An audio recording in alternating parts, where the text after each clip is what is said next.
वह पांचों बहन मिलकर सारा पानी बाहर निकालती हैं और पूरे फर्श को सुखाती हैं। फिलहाल तो बारिश रुक गई है, लेकिन अब हमारा आगे क्या होगा, क्योंकि बारिश कभी भी हो सकती है, बारिश का कुछ पता नहीं होता। बोल तो तुम बिल्कुल सही रही हो, कुछ तो ऐसा सुझाव ढूंढना पड़ेगा जिससे हम अपनी छत को ठीक कर सकें। हम एक काम करते हैं, हम मिट्टी का लेप बनाकर उसे छत पर लगा देते हैं, फिलहाल तो कुछ बारिश से बचाव हो ही जाएगा।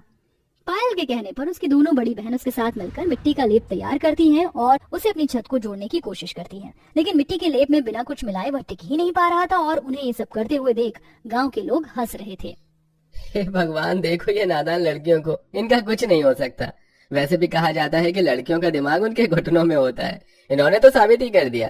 ये मामूली सी मिट्टी से क्या सही होगा, ये तो पानी में बह जाएगी या फिर बिना किसी के सहारे टिकेगी नहीं, तो इससे छत जोड़ना तो आसान बात है ही नहीं। बेचारी गरीब अनाथ बहनें, काश कि आज उनके माता पिता जिंदा होते तो इन्हें इतनी परेशानियां नहीं उठानी पड़ती। पता नहीं कैसे मर गए उनके माता पिता, इतनी मनहूस हैं ये पांचों। मैं तो कहती हूँ ऐसी मनहूस लड़कियों को गांव से ही निकाल देना चाहिए।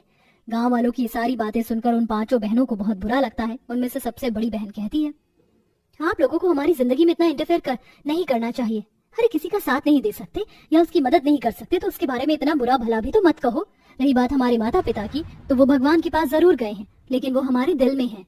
रूपाली की बात सुनकर वहां खड़े सभी लोग वहां से चले जाते। उनके जाने के बाद आराध्या अपनी बहनों से कहती है, ऐसे काम नहीं बनेगा, क्यों ना हम तीनों नौकरी ढूंढ लें। अभी सेजल और पायल तो छोटी है, हमें उनकी पढ़ाई का भी देखना है। हाँ आराध्या बिल्कुल सही कह रही है, हमें अभी से कुछ करना होगा ऐसा जिससे आगे हमें ये सारी परेशानियां ना हो। घर की छत तो जुड़ नहीं पाती, इसके चलते वो अपनी परेशानियों को और घर की छत जोड़ने के लिए काम ढूंढना शुरू कर देती हैं, लेकिन बहुत ढूंढने के बाद भी उन्हें कोई काम नहीं मिलता। बारिश में वो यहाँ से वहां बस भटकती ही रह जाती हैं। कहीं भी कोई काम नहीं मिल रहा हम लोगों को, और हम कब तक ऐसे भटकते रहेंगे। देखो कितनी तेज बारिश हो रही है, मुझे बहुत जोरों से भूख लगी है।